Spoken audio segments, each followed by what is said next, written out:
Hi, welcome to this week's episode of Photoshop Lightroom TV. Welcome to the hotel edition of Photoshop Lightroom TV.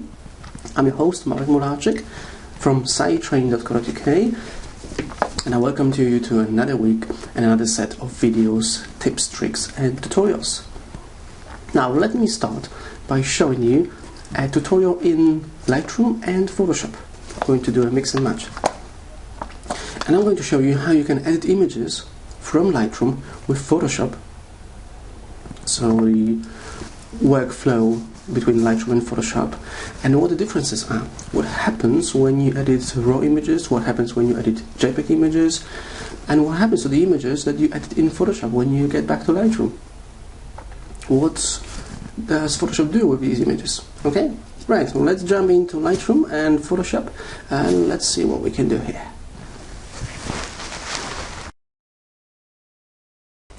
So I've got a couple of images open here inside of Lightroom.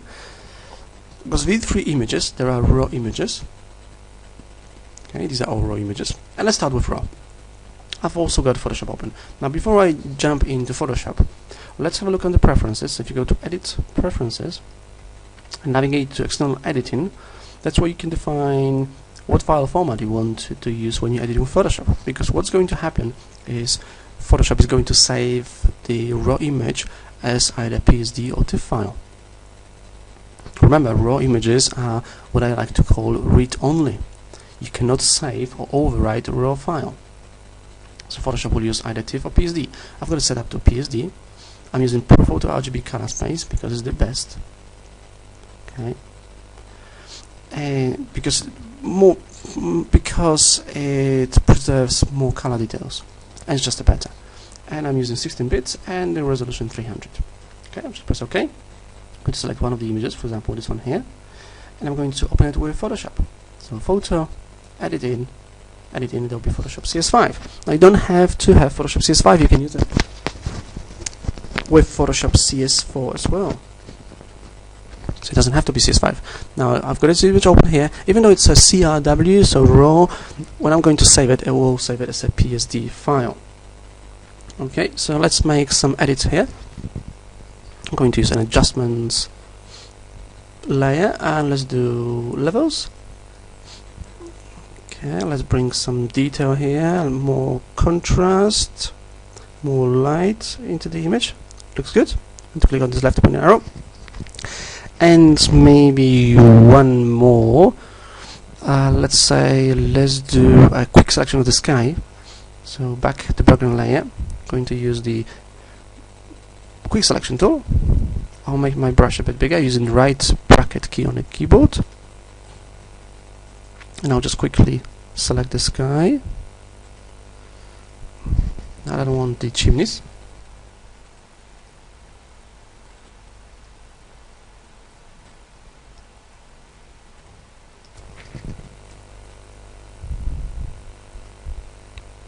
I'm not going to spend too much time on that. I don't want to bore you. Just trying to select the sky. Okay, looks almost good. Okay, looks good. Maybe one more here. And now I'm going to create an adjustment layer for, let's say, black and white. I'm going to turn the sky black and white. Let's have a look on some presets here. Darker looks okay. High contrast red filter looks great.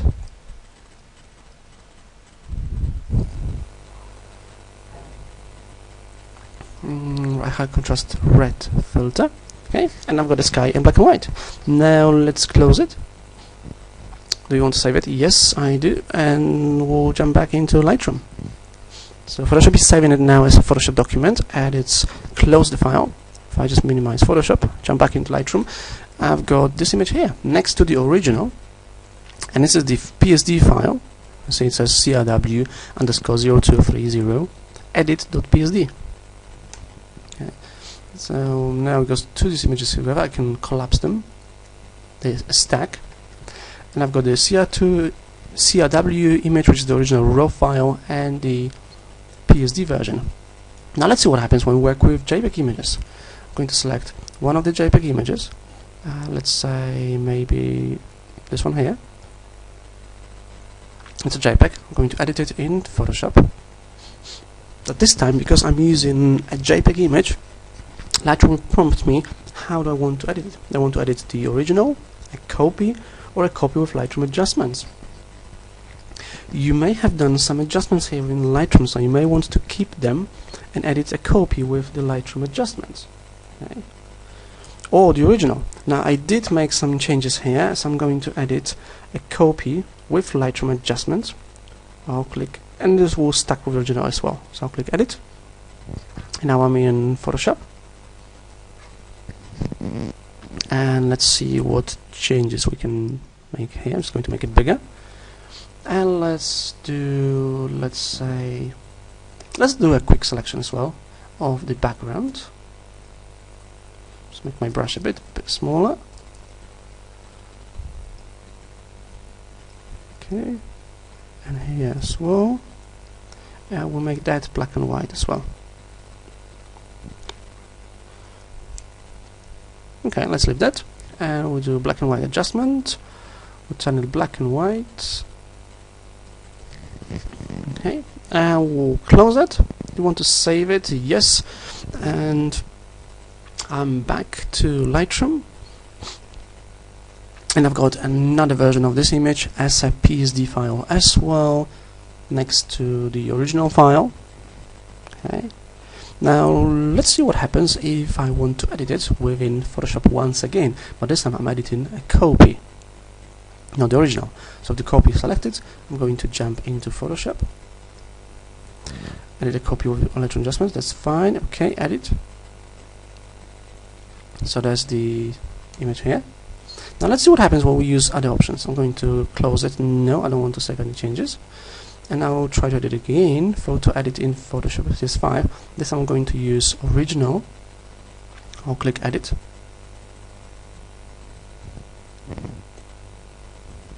And notice a difference. When I selected edit original and jump into Photoshop, Photoshop remembered the adjustment layer I have just created. This is one big difference. If you do edit original, you will see the layers. Remember, this is a PSD file. Okay, welcome back. I hope you enjoyed this tutorial in Lightroom and Photoshop. Now this week's episode is slightly different from usual because I'm away. I'm actually in Birmingham training Dreamweaver. I did a bit of tour this week, traveling around the country. I've got another tutorial for you about Photoshop, but just a few things first. Now remember about my blog, PhotoshopLightroomBridge.co.uk. That's where you can find all the great tips, tricks and techniques. For example, this week I was blogging about becoming Adobe Certified, how to become an Adobe Certified Associate, how to become an Adobe Certified Expert. So you can find all the information on PhotoshopLightroomBridge.co.uk. I do also prepare people for the ACE and ACA exams. So if you live in the UK or anywhere in Europe, really, and if you want to become certified, why not do training to prepare you for the exam? Okay, now let's jump into Photoshop, and I'm going to show you how to create buttons so you could use them on the web. So let's jump into Photoshop.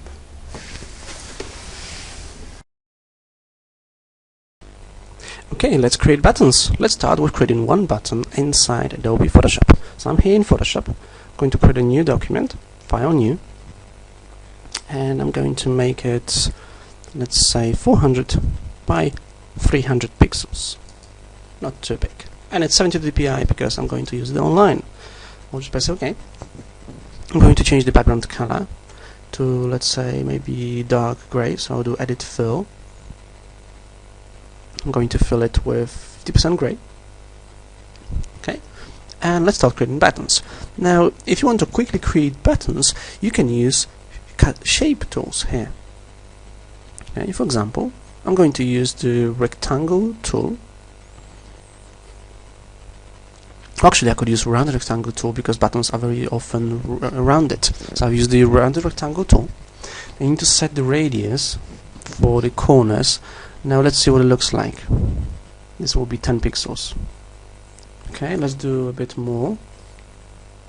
Let's do 20. Okay, let's see what it looks like. Looks good. Okay, so in here I've got a first icon selected, so it creates shape layer. Okay, then I've got the round rectangle. I've got the radius set to 20 pixels. Now what about the color? I'm going to change it by clicking on this color swatch, and I'm going to change the color of the button to, let's say, maybe green. Okay, now just click and drag to create a rounded rectangle. Okay, this will be my button. Now let's add some text on top of it. So I'm going to select the text tool. I'm not sure about the font yet, so I'm just going to type something here for now, maybe using different color. Let's use black, and I'll just click once, and I'll type in home. I'll accept it and then start customizing it. I'm going to use a different font for that.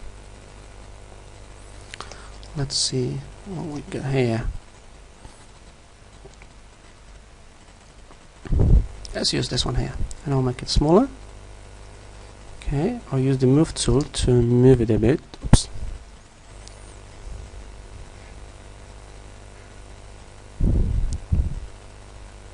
Somewhere. Okay.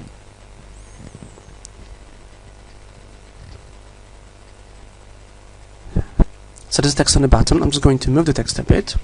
I'm still using text tool, so I'm just going to press and hold Control key on the keyboard.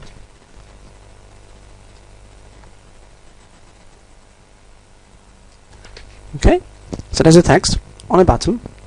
Let's give it some depth by adding a layer effect. So I'll just double click on the layer, and I'm going to give it, let's see, bevel and emboss. And I'm going to use the inner, let's see, maybe pillow or stroke. Pillow emboss looks good. Let's use chisel hard. Okay. I'll press OK. Now back to the button. If you want to change the color of the button, what you do is you just double click on this color swatch and you change the color.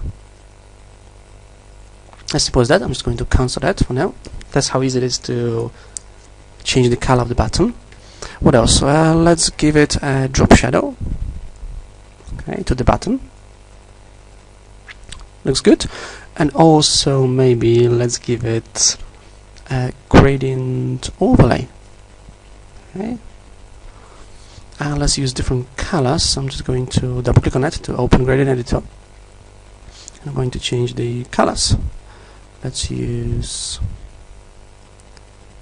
dark green, and in here a light green. Okay, let's move this color swatch to get more dark green. I'll just press OK, and I'll click OK. And that's how you quickly create a button in Photoshop. Quickly and easy for your web pages. Now if I want to use it online, and now I just want to use this as a button, single button, I'm going to hide the background layer, possibly crop it. So I'll use the crop tool, and I would crop it. Okay, and then save it as a PNG file. So I would do File, Save for Web and Devices. I'll just make that bigger. I'll just do 2UP, and I'll save it as a PNG 24. Okay, it looks great, and it's only 10 kilobytes. I'll just click Save.